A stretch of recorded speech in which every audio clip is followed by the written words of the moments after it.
Guys, já vás vítám u mého dalšího videa a dnešní videjko bude Q&A. Nevíte, co je Q&A, tak Q&A je to, že budu vám odpovídat na otázky, co jste mi psali. Otázky teda vedle sebe, takže je budu číst z tabletu. Můžeme jít na první otázku.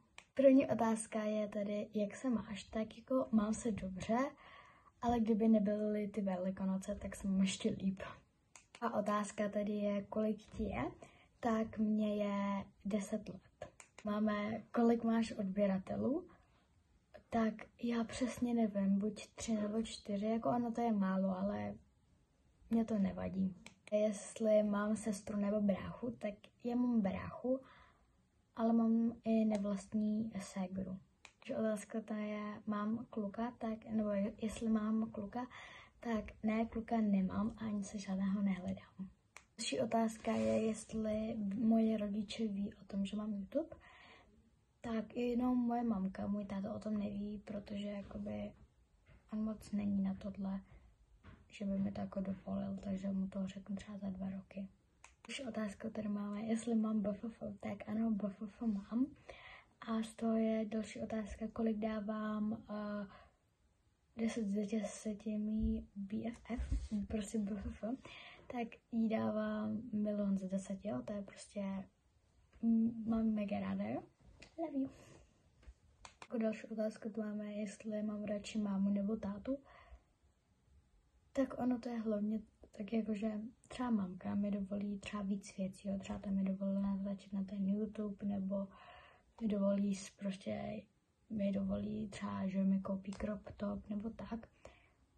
Protože jak je ženská, jo, tak máme pořád jako, že táta moc nechápe ty věci. Třeba když se ho zeptám, teď koupíš mi tohle tričko, ale třeba on, když je to crop top, tak říká, že moc neví, jo, takže jako mezi prostě nějakou, jako mám ráda oba, ale mezi třeba, nevím, jo, asi nevím, třeba, já nevím.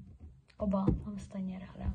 Mezi tím třeba, jestli mi koupí mamka crop top a tak, že mi dovolí, mamka mi totiž jako dovolí víc věcí. Ale zase jako třeba s tátou víc cestujem, takže je to takový jako 50/50. Otázku tu máme, kde jsem, tak já jsem doma u táty a tak.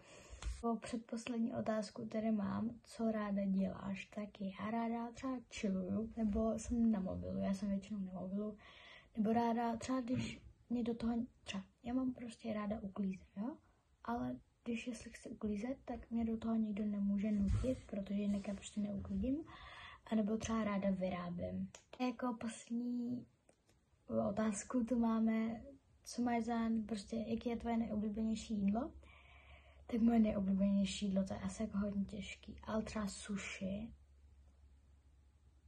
nebo, nevím, asi to sushi a pak třeba řízek s bramborovým salátem a takovýhle ty prostě věci, no třeba svíčková od babičky, nebo kuře na paprice od mé mamky a i od babičky, nebo segedin od mé babičky, to tak úplně, no prostě věci od mamky, od táty, prostě všechno v podstatě.